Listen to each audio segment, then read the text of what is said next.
안녕하세요. 일생일대의 선택의 기로에 선 30대 여자입니다. 살면서 한 번쯤은 신이 나를 시험하는구나 하는 순간이 찾아오죠. 내가 어떤 인간인가 누가 확인이라도 하는 것처럼 현실과 나의 도덕적 신념, 또 나와 다른 사람들과의 이해관계 사이에 나를 던져두고 궁극적인 테스트를 하는 것 말입니다. 또 그 어떤 선택을 하든 나는 잃는 게 너무 많은 그런 선택이요. 저는 지금 그런 선택의 기로에 갇혀 있고 대체 어떤 선택을 해야 할까 조언을 구하고 싶어서 평소 이렇게 제가 즐겨 듣는 채널에 사연을 보내게 됐어요. 어렸을 때부터 저희 가족은 3명이었습니다. 어머니, 언니, 그리고 저. 이미 제가 기억을 하지도 못할 정도로 옛날에 아버지가 돌아가셔서 어머니께서는 혼자 저희 자매를 키우셨죠. 제가 갓난 애기였을 때 아버지가 백혈병으로 투병하다가 돌아가셨다고 어머니께 전해 들은 게 전부였어요. 무릇 여자 혼자서 자식 키우는 게 쉬운 일이 아니듯이 저희 어머니 또한 정말 힘들게 저희를 키우셨네요. 저희 어머니는 장애가 있으셔서 더 어려웠고요. 어머니께서는 청각장애가 있어서 일을 구하실 때 정말 난관이 많았답니다. 아무래도 귀가 잘 안 들리시니까 고용하는 입장에서는 꺼려지는 걸 이해는 합니다.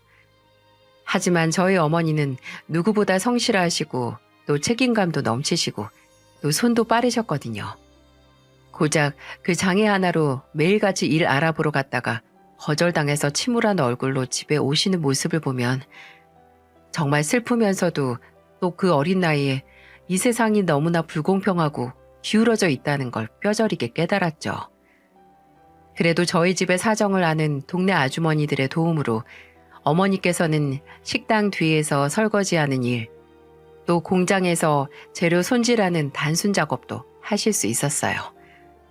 그런 어머니를 보고 자라서인지 저는 일찍 대학을 사회복지과로 갔었어요. 지금은 장애가 있는 분들과 기업체를 연결시켜주는 복지센터에서 일하고 있고요. 장애가 있다고 해서 본인의 몫을 못하는 건 아니거든요. 누구든 살면서 여러 도움이 필요한 것처럼 장애가 있는 분들도 적당하고 알맞은 조치를 받는다면 돈을 받으면서 일을 할 수 있다는 걸 늘 센터에서 일을 하면서 증명해내고 있답니다. 어머니께서 일을 시작하시면서 돈이 많이 필요한 만큼 더 바빠지시고 집에는 저와 언니만 있는 시간이 많았죠. 어머니의 빈자리를 느끼지 못했다면 거짓말이겠지만 전 그래도 언니 덕분에 확실히 덜 외로웠습니다. 저와 3살 차이가 나는 언니는 어머니가 없으면 제 보호자이자 제일 친한 친구였거든요. 초등학교를 같이 다녔는데 매일 점심시간 전에 다 같이 학교로 배달된 우유를 먹었어요. 요즘같이 여러 가지 맛이 있는 우유가 아닌 비린 흰 우유요. 어렸을 때는 그것만 먹는 게 왜 그렇게 괴로웠는지 모르겠어요.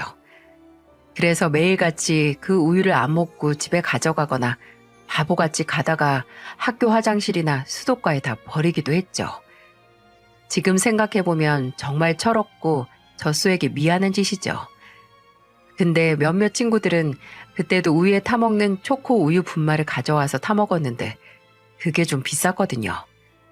엄마가 일하는 평일에는 아예 하루에 어머니 얼굴 보는 시간이 몇 시간도 안 돼서 어머니를 졸라서 살 수도 없었죠. 제가 몇 번 나도 우유에 타먹고 싶다고 조금 칭얼거릴 때마다 언니는 제게 괜히 그걸로 어머니께 뭐 사달라고 조르지 말라고, 너 집으로 우유 가져오면 언니가 따뜻하게 데워서 설탕 타준다고 하곤 했었죠. 근데 어느 날 어김없이 우유가 배달된 쉬는 시간에 손에 받은 우유를 책가방에 넣으려고 하는데 교실 뒷문 쪽에서 누가 정혜인! 하고 부르는 소리가 들리더라고요. 내 이름을 부르는 소리에 반사적으로 고개를 돌렸는데 뒷문에서 언니가 저를 보면서 상기된 표정으로 웃고 있는 거예요. 제가 어리둥절한 표정으로 언니에게 가니까 언니가 손에 뭘 쥐고 제 얼굴에 들이미는 겁니다. 언니 손에 있던 건 바로 제가 그렇게 먹고 싶어 했던 초코 우유 분말이었어요.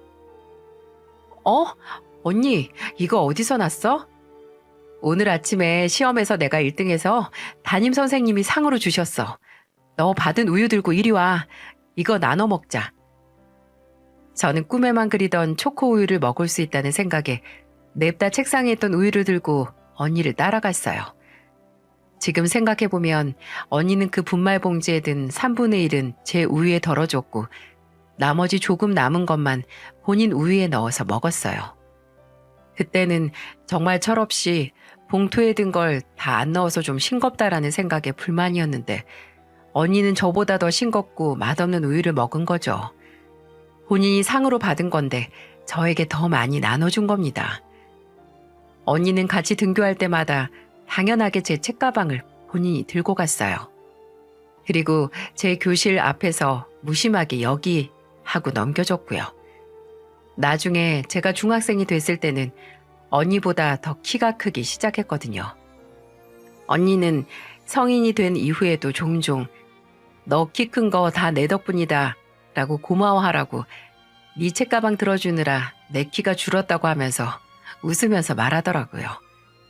언니는 늘 제게 어머니에게 철없이 굴지 마라, 어린애처럼 굴지 마라 이렇게 단호하게 말하면서도 제가 뭔가를 원하면 어떻게 해서든지 이루어주는 사람이었어요. 고등학교 졸업하고서 분명 대학에 진학하기 어려운 성적이 아니었는데 언니는 바로 취업을 하더라고요. 그리고 번 돈의 절반은 집 생활비로 내놓고 나머지는 저축하고 또 나머지는 고등학생이었던 제게 공부할 때 필요하면 쓰라고 용돈으로 줬었네요. 본인 말로는 공부는 더 안 하고 싶다고 내 길이 아니라고 했는데 저는 누구보다 언니가 책 읽는 걸 좋아하는 걸 알았거든요. 또 어린애를 좋아하던 언니가 일하면서 보육교사 자격증을 준비할 때 전 그 어느 때보다 공부를 하면서 보람을 느끼는 언니를 보고 참 미안하고 또 미안했어요. 저한테는 내가 못 갔으니 너는 꼭 대학 가라고, 너 사회복지사 되고 싶다고 했지 않느냐고 한 게 바로 언니였거든요. 그때는 공부에 대한 스트레스 때문에 왜 또 잔소리야? 내가 안 가고 싶겠어? 이렇게 삐뚤게 생각을 했는데 더 커서는 그동안 나는 어머니와 언니가 희생해서 만들어진 길을 편하게 걸었다는 걸 알게 되었어요. 그만큼 커서 제 몫을 해내면서는 제 가족에게 보답하고 싶었어요. 언니에게 애정이 큰 만큼 언니의 이른 결혼이 달갑지 않았어요. 언니는 20대 중반에 결혼을 했는데 아니 왜 20대 중반 그 아까운 나이에 벌써 누군가의 아내가 되고 싶어 하나. 유치원 교사로서 일도 잘하는 사람이 그냥 나랑 조금만 더 같이 살지 라고 어린 질투를 했었네요. 그런 거 있잖아요. 형부 될 사람한테 괜히 우리 언니를 뺏기는 느낌? 그래서 언니가 연애할 때 종종 내가 만나는 사람 한번 볼래? 라고 하면 퉁명스럽게 내가 왜 만나? 하고 말하기도 했었어요. 언니가 연애를 시작하고 나서 저랑 만나는 시간이 거의 절반은 훅 줄었거든요. 근데 정말 재미없게 살던 우리 언니가 처음으로 남자를 만나 새로운 세계에서 행복해하는 모습을 보니 뭐라 더 투덜거릴 수도 없었어요. 그래서 처음 언니가 형부 될 사람을 집으로 데려왔을 때 그래 어디 데려와 봐라. 내가 이것저것 트집 잡고 검증해서 탈탈 털어야지. 하고 짓궂은 생각을 하기도 했답니다. 큰딸이 결혼할 사람 데려온다고 우리 어머니는 아침부터 음식 장만하고 꽃단장해서 기다리고 있고 저는 심드렁하게 상다리가 부러질 것 같은 식탁 위에 있는 음식 괜히 손가락으로 집어먹다가 어머니한테 등짝 맞고 그렇게 저의 기대 아닌 경계를 받으며 저희 집에 온 형부는 현관으로 들어오자마자 어머니에게 고개 숙여 인사를 하고 말했습니다. 안녕하십니까 장모님, 곽주영이라고 합니다. 근데 그때 그냥 인사를 한 게 아니고 말을 함과 동시에 손으로 본인이 말하는 수화를 하면서 동시에 말하는 겁니다. 어머니께서는 손으로 더듬더듬 수화를 하는 형부를 보고 어머 소리를 내셨고 저도 분명 뭐든 헐뜯을 점을 찾으려고 하는데 벙찌게 됐죠. 사위 될 사람이 다짜고짜 말하면서 수화까지 하니 놀란 어머니는 일단 들어와서 앉으라고 말했고 거실에 모여 앉았을 때 언니가 말하더군요. 엄마, 이 사람이 엄마 만난다고 한 달 동안 혼자 수화 연습했어요. 내가 엄마는 보청기 끼면 어느 정도 들리고 아니면 사람 입모양 보고 읽을 수 있다고 했는데도 뭔가 엄마 기억에 남을 만한 첫인상 남기고 싶다고 연습했대. 아이고, 그랬어? 나도 이제 수화는 잘 못하는데 애썼네. 근데 아직 부족합니다. 매일 밤마다 하루도 안 거르고 연습했는데 짧은 문장도 어렵네요. 속으로 괜한 짓 했네 했지만 한편으로는 우리 엄마한테 예쁨 받고 싶어서 노력하긴 했구나 하는 양가 감정이 들더라고요. 저는 분명 아직 어린 우리 언니 홀랑 데려가는 형부가 미워서 뭘 하든 헐뜯고 싶었는데 처음부터 저렇게 노력하는 모습을 보니까 제 안에서 두 사람이 싸우는 기분이었달까요? 저희 언니 친구 소개로 만났다고 하셨죠? 누구지 언니? 영지 언니가 소개해 준 건가? 맞아. 이 사람이 영지랑 같은 회사 다니거든. 영지 씨가 진짜 착한 사람이 있다고 한번 만나보라고 해서 바로 만났어요. 우리 혜원이가 착하긴 하지 너무 착해서 걱정이기도 하고. 그럼 형부는 저희 언니 착해서 만난 거예요? 맞아요. 혜원 씨 정말 제가 만났던 사람들 중에서 제일 착해요. 내가 뭘 하든 혜원 씨만큼은 끝까지 내 편 들어주고 용서해 줄 것 같아요. 저는 그 말을 들으면서 잘 아네. 우리 언니가 좀 착하긴 하지. 라고 속으로 생각하면서 또 혹시나 우리 언니 착한 거 알고 이용하진 않을까 하는 괜한 걱정도 들었습니다. 나는 우리 언니를 알지만 형부는 그저 처음 보는 사람일 뿐이니까 믿을 수가 없더라고요. 그렇게 언니의 결혼 후에 저는 동생으로서 또 언니의 보호자로서 늘 형부를 예의주시했어요. 혹시나 우리 언니 눈에 눈물 내면 가만 안 두겠다는 조금은 주제넘는 생각으로 말이죠. 근데 저의 걱정은 그저 괜히 치기 어린 생각이었을 뿐 결혼을 한 언니는 정말 행복해 보였습니다. 또 제가 보기에도 형부는 언니한테 참 잘했어요. 제가 믿게 보려고 해서 그렇지 사람이 호쾌하고 서글서글 하긴 했거든요. 또 저희 어머니에게도 잘하기도 했고요. 저희 어머니가 딸기를 정말 좋아하시거든요. 딸기가 제철인 1월부터 5월 사이에 매일 빼놓지 않고 딸기를 쌓아두고 드실 정도로 딸기를 아주 좋아하세요. 근데 형부가 그걸 듣고 2, 3월에 딸기를 따는 체험을 하는 농장에 저희 어머니를 모시고 갔네요. 처음에는 저도 따라갔었는데 형부는 어머니 뒤를 어머니가 따는 딸기를 바구니에 받으면서 쫄래쫄래 따라다니더라고요. 언니 저거 봐. 완전 우리 엄마 껌딱지다 껌딱지. 장모님 사랑을 어지간히 받고 싶은가 봐. 그러지 마. 너보다 엄마한테 싹싹하게 잘하잖아. 괜히 트집 잡으려고 그만 좀 하셔. 솔직히 언니 말이 맞았어요. 형부는 매일 틱틱거리는 저보다 더 애교 있게 저희 어머니에게 잘하더라고요. 그 후로 제철에 딸기 농장에 가는 건 딸기를 사랑하는 어머니를 위한 연례 행사가 됐습니다. 형부가 매년 어머니를 모시고 갔고요. 형부는 나중에 언니가 둘째를 낳았을 때쯤 다니던 회사를 그만두고 새롭게 일을 시작했어요. 아는 형님이 중고차 회사를 차렸다고 거기서 영업사원으로 일하게 된 거죠. 어느 정도 돈을 모으면 형부도 자신만의 중고차 사업을 시작하고 싶다고 했고요. 그 후로 언니가 셋째를 낳았을 때 형부는 대출을 받아 중고차 사업을 시작했습니다. 그때 제게 연락을 해서 그러더라고요. 처제, 내가 처제가 일하는 센터랑 계약을 해서 장애 있는 분들을 몇 명 고용하고 싶은데 가능할까? 네? 형부 회사예요? 내가 줄곧 이직 가족이 되면서 계속 생각을 하고 있었어. 혜원이한테도 장모님이 옛날에 장애 때문에 힘들게 일 구했다는 얘기도 들었고 내가 그걸 알고 있는데 모른 척 할 수 없잖아.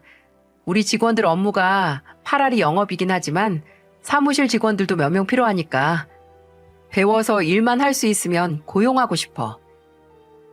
그때 저희 센터에는 일부 특정 장애와 그 장애인분들이 업무가 가능한 공장하고만 계약을 체결한 상태라서 형부에게는 고용 후에 공단에 연락을 해서 신고하는 방법 등을 메일로 알려줬습니다.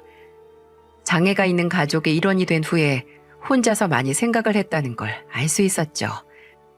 저는 비장애인들의 관심과 실천이 변화에 영향을 끼친다고 생각하거든요. 나중에 어머니가 이걸 전해 들으시고 굉장히 감동하신 것 같더라고요.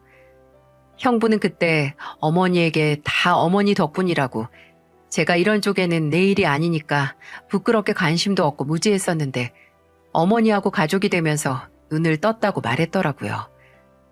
그렇게 언니가 결혼하고 10년이 지나서 형부를 우리 언니의 남편으로 인정했을 때 저는 30 중반쯤 저와 동갑인 경찰을 만나서 결혼을 하게 됐습니다. 복지센터에서 일하면서 연이 닿은 사람이었는데 센터에서 일하면서 한번 무슨 일로 경찰에 신고를 한 적이 있었거든요. 그때 출동을 했던 게 바로 제 남편이었던 거죠. 정말 찰나에 마주친 건데도 연이라는 게 정말 있는 건지 그 후로도 몇 번 마주쳐서 만나기 시작했고 연애를 3년 정도 하다가 결혼을 하게 됐어요. 경찰의 가족들은 정말 힘들다고 하는데 저도 어쩌다 무슨 자신감으로 이 길로 들어왔는지 모르겠어요. 그래도 저와 다르게 유순하고 수도분한 성격이 마음에 들어서 결혼을 했습니다. 무엇보다 뭐든 이해해 주려고 노력하는 모습을 봐서 마음이 더 갔었고요. 결혼을 하고 저는 조금 더 언니와 가까워지겠다는 생각을 했었어요. 그 전에 미혼과 기혼이니 아무리 자매라고 해도 대화를 하다 보면 뭔가 어긋나는 부분이 있었어요. 근데 제가 결혼을 했으니까 조금 더 언니랑 대화할 얘기가 많겠다 싶었죠. 근데 그 예상은 아주 비틀린 결과를 내더군요. 언니는 제게 그 전에 안 하던 속 얘기를 하긴 했습니다. 하지만 그건 제가 기대했던 게 아닌 언니가 지금까지 혼자서 끙끙 앓아온 언니 결혼 생활의 이면이었어요. 제가 결혼을 하고 몇 달 지나지 않아 언니가 눈에 띄게 살이 빠지더라고요. 둘째를 낳고 나서는 살이 많이 붓긴 했는데 애 낳고 살 안 부는 여자가 얼마나 있어요. 심지어 셋째까지 낳으니까 원래 잘 부는 체질인 저희 언니는 과체중이 됐었죠. 근데 몇 년간 붙은 살이 몇 달 사이에 급격하게 빠지는 겁니다. 뭐 건강하게 살을 뺀 게 아니라 굶어서 어거지로 뺀 살 있죠? 저는 만날 때마다 몸이 줄어가는 언니가 걱정돼서 얘기를 꺼냈어요. 언니 집에 간 날이었는데 언니는 어린이집 휴무인 날이었고 형부는 그때 막 사업을 시작했을 때라서 주말에도 일을 한다고 하더군요. 첫째랑 둘째랑 학원 가고 막내만 집에 있더군요. 언니, 근데 살이 왜 이렇게 빠져? 여기 에그타르트 좋아하잖아. 내가 오전부터 들러서 사온 건데 언니 안 먹으면 내가 다 먹는다? 먹어. 너 다 먹어도 돼. 뭐야? 요즘 살도 이렇게 빠지고 다이어트 하는 거야? 아니 누가 다이어트를 몸 다 버려가면서 해. 차라리 먹을 거 다 먹고 운동을 하자. 아파트 바로 앞에 헬스장 있던데? 제가 다이어트 얘기를 하자마자 언니의 얼굴이 급격하게 어두워지더라고요. 언니는 거실에서 놀고 있던 막내를 방 안에서 놀라고 들이고는 저한테 와서 넌지시 얘기를 꺼내더군요. 나도 이렇게 빼고 싶진 않은데 당장 빠진 모습을 안 보여주면 정말 관계가 틀어질까 봐. 너한테 이런 말 하기도 민망한데 나 둘째 나왔을 때부터 체중이 늘었잖아. 근데 이번에 막내 낳고 나서 5kg인가 더 찌긴 했는데 그 후로 남편이 날 쳐다도 안 봐. 요즘에는 각방 써. 뭐? 혹시 형부가 언니 살쪘다고 구박도 했어? 아니, 뭐라고 하는 건 아닌데 예전처럼 보질 않기도 하고, 아니, 아예 무시해. 내가 아내가 아니라 그냥 같이 사는 동거인, 애 키워주는 사람, 그 이상도 이하도 아니야. 다른 부부들도 애 낳고 나면 관계도 적어진다고 하긴 하는데 난 뭐 아예 여자 취급도 안 하니까 내가 어떻게 해? 당장 죽지 않을 만큼만 굶는 거지. 아니 언니가 왜 살을 빼? 뭐 죄지었어? 아니 언니 혼자 애 낳은 거야? 지혜 낳다가 살 붙은 걸로 그렇게 사람을 무시해? 미친 거 아니야? 진짜 안 되겠다.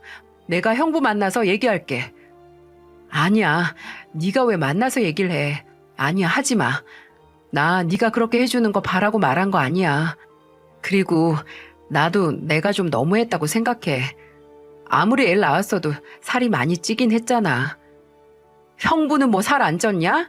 매일 회식 핑계 대고 술 먹느라 술살 찌는 거 뭐 보기 좋은 줄 알아? 근데 언니는 그걸로 형부한테 눈치 안 주잖아. 혜인아, 너무 열내지 마. 너 이러면 내가 어떻게 나 힘든 얘기를 해. 그냥 모른 척해. 나도 건강 생각해서 빼긴 해야 하고. 나랑 그 사람 문제니까 일단 내가 말해서 풀게. 부부 문제가 다 그렇지 뭐. 분노하는 저를 언니는 땀 뻘뻘 흘리면서 진정시켰습니다. 제게 제발 모른 척하라고 괜히 얘기 꺼내지 말라고 당부했죠. 당장 형부가 일하는 업장에 찾아가서 난동을 부리고 싶을 정도로 화가 나긴 했지만 언니가 신신부탁을 해서 그냥 속으로 삭혔습니다. 그저 언니의 우울증 아닌 우울증이 더 나빠지지 않게 신경만 써줬어요. 근데 언니는 또 그게 신경을 쓰는 게 보였는지 제게 헬스장 회원권을 찍어서 보내면서 오늘부터 운동 시작했어 라고 문자를 보내더군요. 그래, 운동을 하면 그나마 쓸데없는 생각도 안 나고 집중할 수 있는 취미가 생기는 거니까 잘 생각했다 싶었어요. 이후 명절이나 종종 본가로 언니와 형부가 오면 솔직히 언니가 했던 걱정은 전혀 모를 정도로 사이가 괜찮아 보이긴 했습니다. 형부는 늘 그랬듯 저와 어머니에게 서글서글하게 굴었고 애들에게도 좋은 아빠처럼 보였고요. 언니와도 대화하는데 문제가 없어 보여서 설마 언니가 착각했던 건 아니겠지 했었네요. 근데 한 번은 다 같이 밥을 먹고 있는데 형부가 언니가 국에 밥을 말아서 싹싹 먹는 걸 보고 대놓고 크게 한숨을 쉬면서 말하더라고요. 맛있어? 잘 먹네. 어머니는 언니 얘기 들은 얘기가 없어서 크게 신경을 안 썼지만 알고 있는 저는 딱 보자마자 아, 저렇게 눈치를 주는구나 싶었죠. 나랑 어머니 앞에서도 저렇게 티를 내는데 집에서 둘만 있으면 더 하겠구나 싶었고요. 저는 들고 있던 젓가락을 내려놓고 말했습니다. 근데 형부, 살 많이 쪘죠? 결혼하고 나서 한 10kg는 찐 것 같아요. 어? 아, 뭐 그렇지. 다 일하면서 사람들 만나서 접대하랴 뭐하랴 하면서 찐 살인데 어쩌겠어. 남자는 이게 다 연륜이지, 연륜. 형부, 연륜 핑계대다가 금방 성인병 와요. 이제라도 관리하세요. 형부 이제 40 넘었는데 지금 아니면 관리도 못할걸요? 맞아요, 형님. 저는 몸쓴 일을 해서 그런가 자연스럽게 몸을 만들긴 해도 늘 부족하거든요. 형님 계속 몸 관리 안 하면 처형한테 예쁨 못 받아요. 저와 제 남편이 제가 들어도 얄미운 목소리로 말하는데 형부는 조금 똥 씹은 표정으로 허허 웃고 말더군요. 남편은 이미 제가 얘기를 해서 다 알고 있었거든요. 그래서 알아서 맞장구를 친 거죠.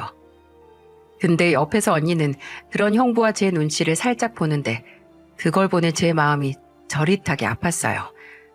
언니가 저렇게 눈치 보는 것만 봐도 괜히 화가 나는 겁니다. 우리 언니는 나한테 늘 뭐든 해내는 대단한 사람이었는데 남편이란 사람 눈치를 보는 게 어찌나 우라통이 터지던지요. 그 후로 몇 달 언니는 잘 지내는 것처럼 보였어요. 제가 더 나설 거라고 생각을 했는지 먼저 연락을 해서 걱정거리를 말하거나 상담을 하는 게 아예 없어졌죠. 아니, 아예 연락이 없었어요. 종종 제가 먼저 뭐 하냐 연락을 하면 이틀 뒤에 답장을 하더라고요. 남편은 제게 너무 과하게 연락하는 거 아니냐고 처형이 숨막히겠다 했어도 제 불안감은 주어지지 않았어요. 언니가 참 위태로워 보였으니까요. 첫째 조카는 핸드폰을 가지고 있어서 종종 엄마 지금 집에 있니? 엄마 뭐해? 라고 물어보긴 했었어도 그때마다 엄마 그냥 방에서 안 나와요 라는 답장만 받았네요. 또 어린 조카에게 계속 그렇게 묻는 것도 좀 아닌 것 같기도 했어요. 괜히 불안하게 만들까 봐서요. 근데 저뿐만 아니라 어머니께서도 언니랑 통 연락이 안 된다. 무슨 일 있나? 걱정을 하셔서 더 제가 걱정이 됐었죠. 하루는 주말에 아무리 문자를 남겨도 전화를 해도 안 받아서 형부에게 전화를 걸었습니다. 근데 형부도 안 받더라고요. 그래서 형부에게도 문자를 보냈죠. 언니랑 같이 있어요? 연락이 안 돼서요. 라고 보냈더니 몇 초 만에 답장이 오더라고요. 근데 그 답장이 너무 의아했어요. 어디야? 주차장? 나 땡땡 공원 앞이니까 그쪽으로 와. 이게 무슨 말이지? 제가 보낸 문자와 너무 동떨어진 생뚱맞은 답장이 와서 다른 사람한테 보내려고 한 걸 나한테 보냈구나 싶었습니다. 언니한테 보낸 건가? 언니랑 요즘에는 잘 지내는 건가 싶었죠. 근데 그때 언니에게서 전화가 왔습니다. 여보세요? 언니, 왜 이렇게 전화를 안 받아? 나 방금까지 욕실 청소했어. 그래서 못 들었지. 언니 지금 주차장 아니야? 웬 주차장? 저는 언니에게 형부에게 연락 올 것과 받은 답장에 대해 상황 설명을 했습니다. 제 말을 들은 언니는 묘한 침묵을 지켰어요. 언니, 듣고 있어? 지금 형부랑 공원 앞에서 만나려고 한 거 아니야? 맞다. 이제 나가야지. 혜인아, 나 준비하겠다. 나중에 연락할게. 뭔가 찜찜하긴 했지만 언니가 아무 문제 없다고 단호하게 말하니까 뭐라 할 말도 또 제가 말할 수 있는 게 없더라고요. 이제 습관이 된 건지 언니가 또 몇 주 연락이 안 돼서 이번에는 그냥 언니 집으로 찾아갔습니다. 언니가 일하는 어린이집 휴무날이고 운동 가는 날도 아니라서 집에 있겠지 싶어서 찾아갔죠. 근데 아무리 초인종을 눌러도 없더라고요. 언니가 좋아하는 케이크 집에서 케이크를 사서 갔는데 이것만 두고 가자 싶어서 알고 있던 도어락 번호를 누르고 들어갔습니다. 주방 냉장고 안에 케이크를 넣고 그냥 가려는데 식탁에 좀 부피가 큰 약봉투가 있는 거예요. 뭐지? 뭐가 저렇게 커? 싶어서 안에 들여다보는데 약 종류가 되게 많더군요. 이 집 식구들 중에 이렇게 약을 챙겨 먹는 사람이 누구지? 싶어서 자세히 보니까 약봉투에는 언니 이름이 써져 있었죠. 그중 봉투에 계량되어 있는 게 아니라 통째로 있는 것도 있길래 통에 있는 이름을 인터넷에 검색을 해봤습니다. 근데 저는 인터넷에서 그 약이 무슨 약인지 확인을 하고 다리에 탁하고 힘이 풀렸어요. 만성 골수성 백혈병 치료약으로 유명하다고 인터넷 기사가 몇 개 있더군요. 아니, 백혈병이라니. 제가 살면서 백혈병이란 병을 현실에서 직접 들었던 건 단 한 번뿐이었어요. 바로 돌아가신 저희 아버지께서 이 병으로 돌아가셨거든요. 너무 놀랐는지 제가 숨을 참고 있는 것도 까먹어서 호흡이 가파르게 쉬어졌어요. 당장 언니를 찾아서 대체 이게 어떻게 된 일인지, 이게 뭔지 설명을 들어야겠다는 생각이 머리를 짜릿하게 지배했어요. 근데 언니는 전화도 안 받고 문자도 안 보고 정말 미칠 노릇이었죠. 일단 뭐든 움직여야겠어서 언니가 일하는 어린이집으로 갔습니다. 휴무지만 혹시 있을 수 있다는 희망을 가지고요. 하지만 언니는 없었어요. 아니, 그곳 원장님은 의아한 표정으로 정 선생님은 휴무가 아니라 아예 석 달 전에 일을 그만뒀다는 겁니다. 와, 미치고 팔딱 뛰겠다는 말이 이거더라고요. 이건 뭐 서울에서 김서방 찾기도 아니고 그 후에 언니가 운동하는 헬스장에도 가봤는데 허탕을 쳐서 아니다, 언니 집 앞에서 기다리자 해서 다시 언니 집으로 갔습니다. 근데 막 언니 아파트 공용현관 앞으로 가는데 저쪽에서 언니가 보이더라고요. 모자를 푹 눌러 쓰고 있었어도 언니가 확실했죠. 저는 반사적으로 언니에게 뛰어갔어요. 그리고 언니 하고 불렀죠. 언니는 마지막으로 봤을 때보다 더 살이 빠져서 퀭한 얼굴로 저를 쳐다봤고요. 눈이 푹 꺼져서 안 그래도 놀란 눈이 더 놀라는 것처럼 보였어요. 누가 봐도 아픈 사람처럼 보여서 전 언니에게 뛰어가다가 다리가 풀려 주저앉았습니다. 제 눈으로 언니가 정말 아프다는 걸 확인한 것 같았거든요. 언니는 놀라서 제게 뛰어왔고 왜 그러냐고 무슨 일이냐고 저를 걱정하더군요. 지금 누가 누굴 걱정해야 하는데 곧 마흔인 동생이 땅바닥에 주저앉았다고 사색이 된 우리 언니. 저는 그 자리에서 오열을 했고 언니는 곧 제가 뭘 알고 그러는지 눈치를 챈 것 같았죠. 저희 둘은 언니 집으로 들어가서 대화를 이어갔습니다. 언제 알았어? 언제 검사했었는데 그때 살 빠지고 있었을 때 이미 언니는 알고 있었어? 아니야, 나도 그 후에 알았어. 살이 너무 빨리 빠지는 것 같기도 하고 평소보다 더 피곤한 것 같아서 병원 갔더니 그러더라. 한 5달 됐어. 어떻게 말을 안 해? 나랑 엄마한테. 형부는 알아? 애들은? 그 사람은 알고 애들은 아직 몰라. 말해야지 했는데 어떻게 말해야 할지 모르겠더라.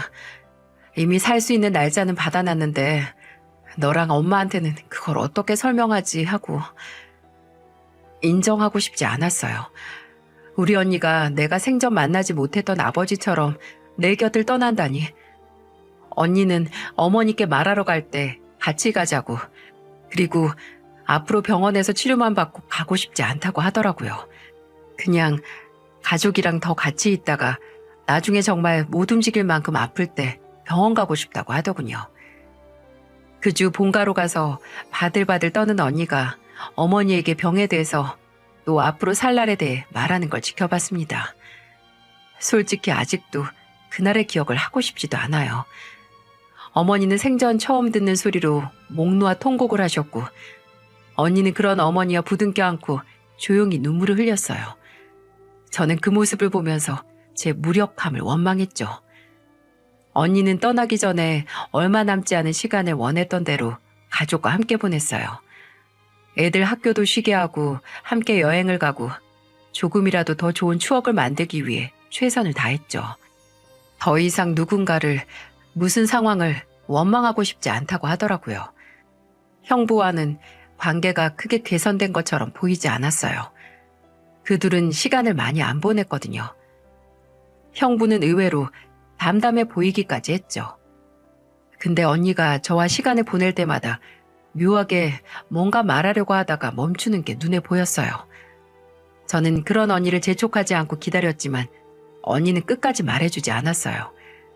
그전 같았으면 대체 뭐냐고 닥달했겠지만 그저 눈앞의 시간이 소중한 언니가 말을 아끼는 거라면 뭔가 이유가 있지 않았을까 했거든요.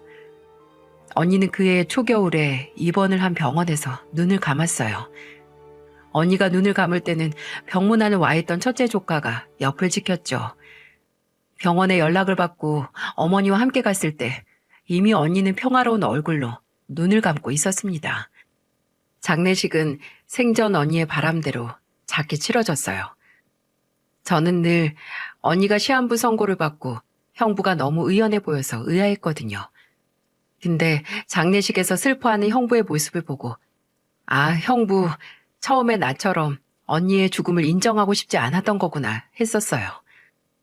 형부는 장례식에서 언니의 영정사진을 껴안고 몇 시간을 울었습니다.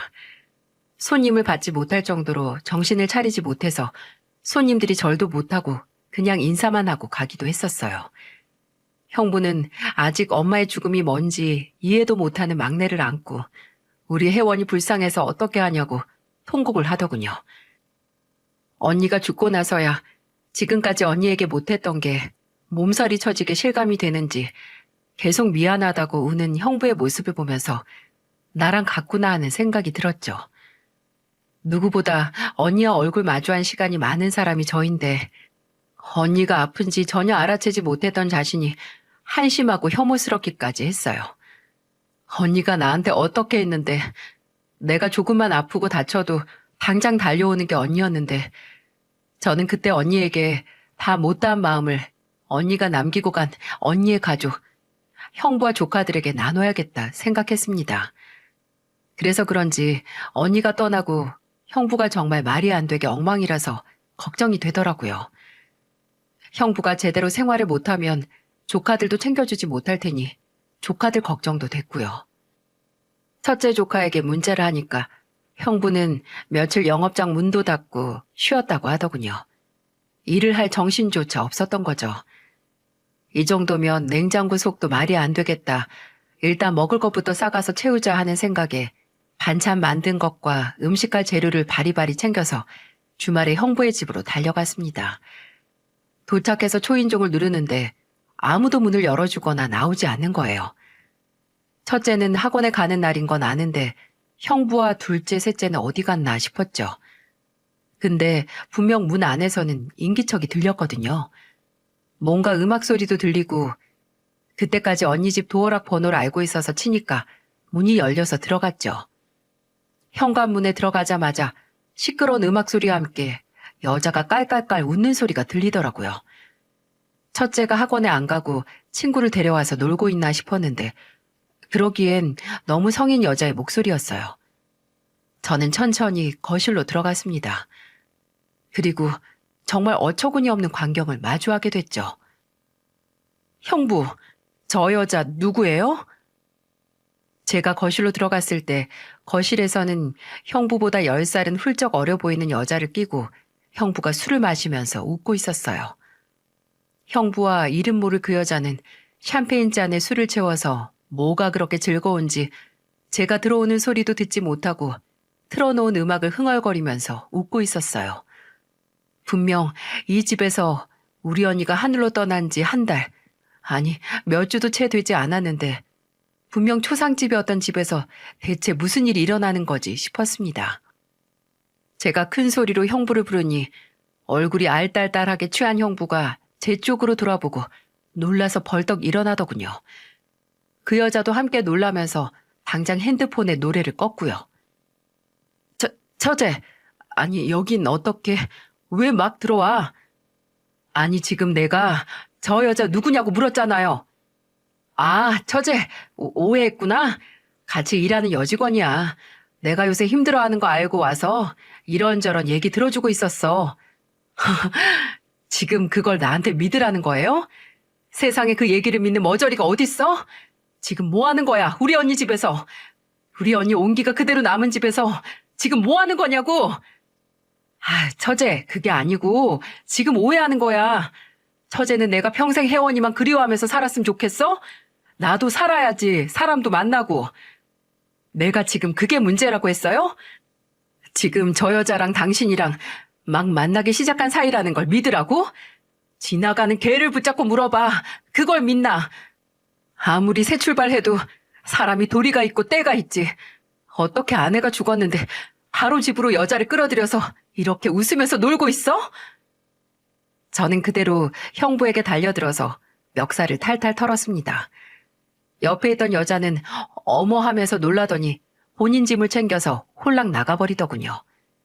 그 여자 머리채도 낚아채서 같이 털었어야 했는데 저는 끝까지 형부 멱살을 잡아 흔들며 네가 사람이야?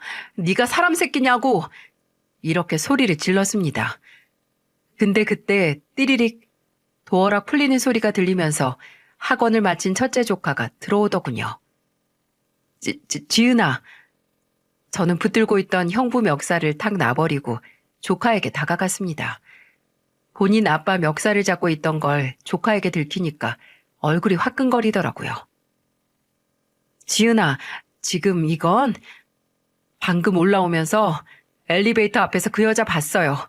아빠가 바람 피우는 여자 맞죠? 13살짜리 조카의 입에서 나온 말은 충격적이었습니다.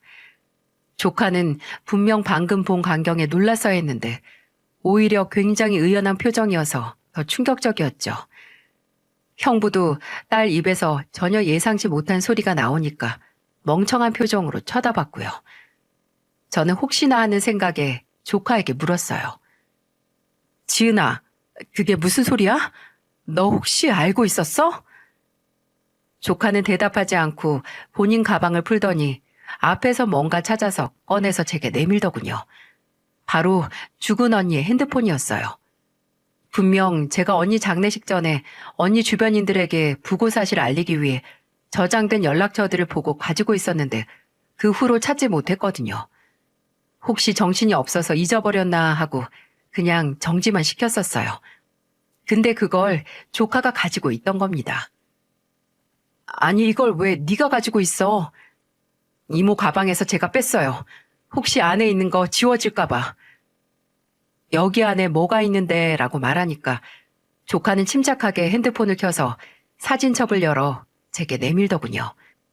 그리고 제 눈앞에는 아까 형부와 함께 언니 집에서 술이나 퍼마시고 있던 어린 여자와 형부가 껴안고 있는 사진, 손잡고 어디 들어가는 사진, 그 여자가 형부 무릎에 앉아있는 사진 등이 들어있었죠. 제가 사진첩에서 눈을 떼지 못하니까 조카가 입을 열더라고요. 매일 엄마 입원한 병원으로 갔을 때 봤어요. 엄마가 자고 있으면 심심해서 엄마 핸드폰으로 게임했거든요.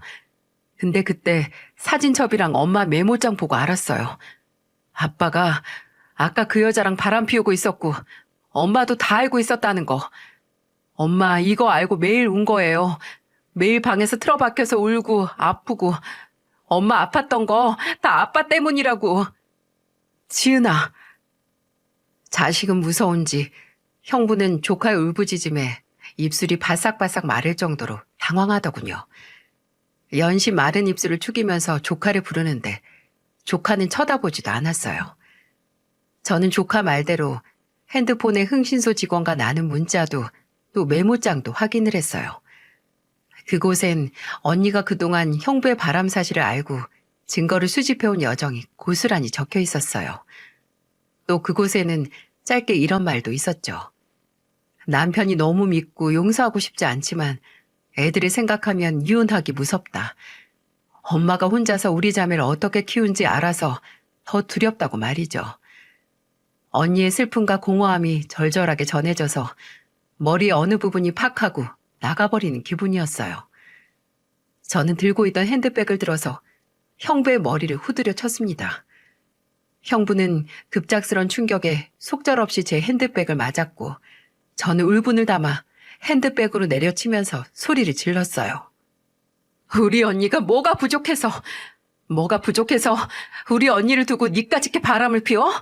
네가 뭔데?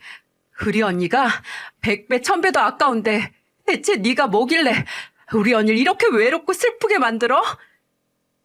조카는 흥분한 저를 뒤에서 껴안고 저를 말렸습니다. 조카의 온도에 정신을 차리고 숨을 고르는데 조카가 말하더라고요. 나 아빠랑 살기 싫어요, 이모. 뭐? 지은아, 그게 무슨 소리야?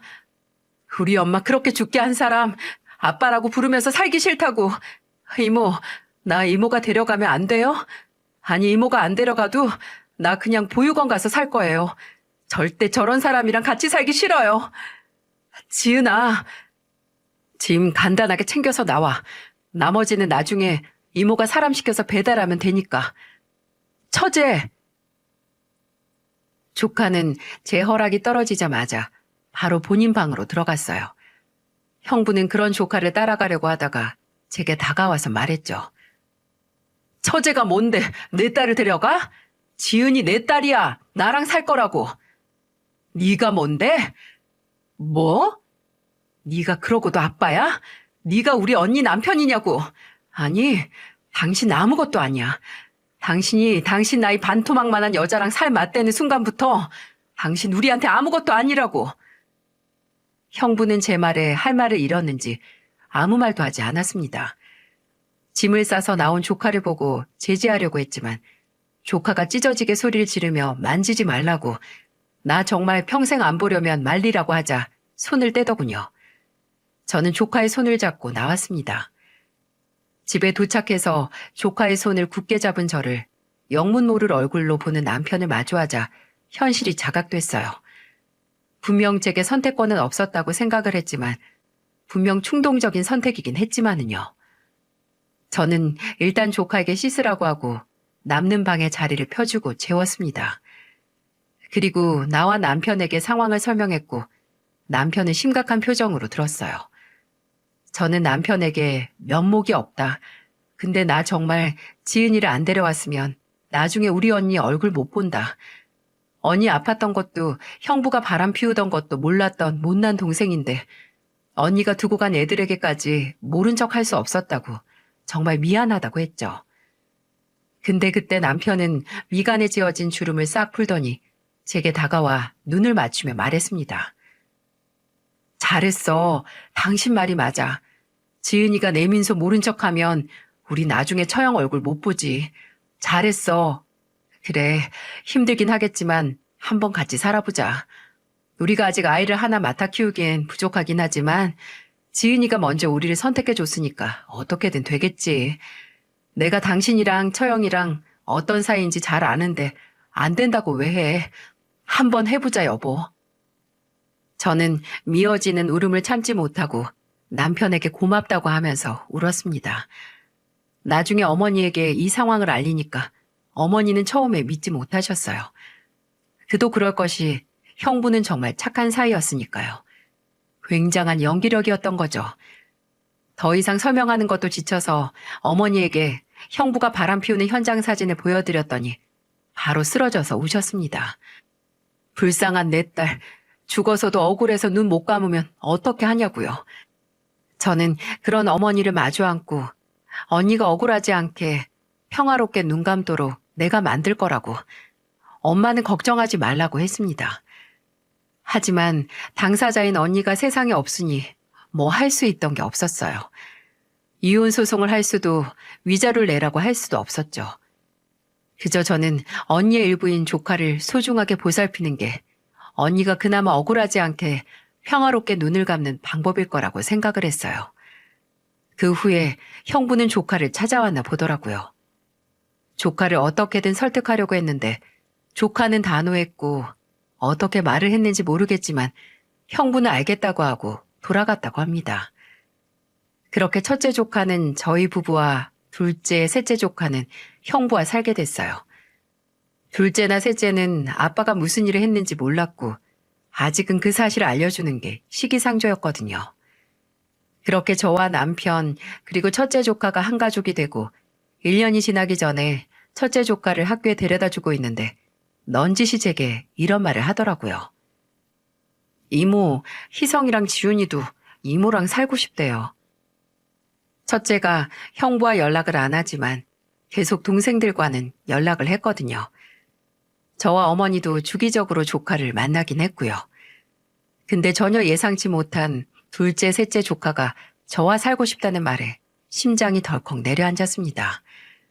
혹시 둘에게 무슨 일이 있나 싶어서 첫째 조카에게 물어도 모르겠다고만 하더라고요.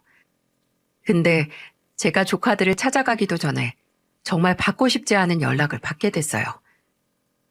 여보세요? 여보세요? 처제? 왜 전화했는데요? 내가 그쪽 목소리 듣기 끔찍해하는 거 누구보다 잘 알 텐데. 그래, 알지. 아는데 내가 처제한테 부탁할 게 있어서. 나한테 부탁을? 진짜 염치가 없네요. 아니 근데 이건 나뿐만이 아니라 애들하고 또 먼저 간 혜원이를 위해서야, 처제. 그게 또 무슨 소린데요? 처제한테 정말 미안한데 둘째랑 셋째도 좀 데려가 주면 안 될까? 내가 지금 정말 상황이 안 좋아서 그래. 이번에 지점을 본격적으로 늘리려고 하다가 그게 문제가 생겨서 본점도 넘어가게 생겼어. 그래도 본점 넘기고 사는 집도 처분하면 급한 빚은 처리하고 돈이 남는데 내가 애들 2명을 데리고 어디를 가. 원룸에서 셋이서 같이 살 수는 없잖아. 그러게 누가 능력도 없으면서 사업을 확장시키래요? 아니 생각이 있어요 없어요? 당신 애가 셋이야 셋. 맞아, 처제 말이 다 맞는데 내가 다른 방법이 있었으면 처제한테 연락도 안 했어. 제발 부탁이야 처제. 나랑 우리 애들 좀 살려줘. 지금 대출 갚고 목돈 남으면 그거 보탤 테니까 상황 안 좋아지면 양육비도, 아니 상황 좋아지면 내가 애들 다시 데려갈게. 어? 혜원이 애들이잖아. 처제, 제발 부탁이야. 죽은 언니를 팔아가면서 제 동정을 구하는 역겨운 말에 쌍욕이 나올 것 같았지만 당장 남은 조카들이 걱정되는 마음에 딱 잘라 거절할 수 없었어요. 일단 생각해 보겠다라고 하고 전화를 끊었는데 이후로 이렇다 저렇다 할 연락은 하지 않았습니다. 정말 울분이 끓긴 해도 그 인간 말이 맞아요. 우리 언니 아이들인데 당장 내가 도움을 주지 못한다는 게 말이 안 되잖아요. 그렇다고 해도 저도 결혼을 한 몸인데 현실적으로 애 2명을 더 데려와서 키운다는 것도 버거운 일이죠. 남편에게 할 짓도 못 되고요. 분명 애들을 데려오면 저와 남편의 아기는 포기해야 할 판이잖아요. 조카들 3명에 저희 애들까지 키우기에는 현실의 벽이 너무 높네요. 첫째를 데려왔을 때도 남편에게 너무나 미안했는데 아직 남편에게는 말도 못 꺼내고 있습니다. 저는 이 상황에서 어떻게 해야 할까요? 언니 아이들을 데려오고 싶지만 저와 남편이 포기해야 할 게 너무나 많네요. 저는 포기할 수 있습니다. 만약 제가 미혼이라면 어떻게 해서든 데려왔을 거예요. 근데 그 포기라는 부담을 남편에게 지게 하고 싶진 않습니다. 일단 말은 꺼내야 하는 걸까요? 벌써부터 어깨가 너무나 무겁습니다. 사랑하는 언니의 일부분인 조카들은 어떻게 해야 할까요? 저는 이러지도 저러지도 못하는 상황에서 점점 숨통이 조여오는 기분이랍니다. 부디 저와 같이 채널을 애청하시는 분들께서 제게 정답을 알려주셨으면 좋겠습니다. 함께 해주셔서 감사합니다.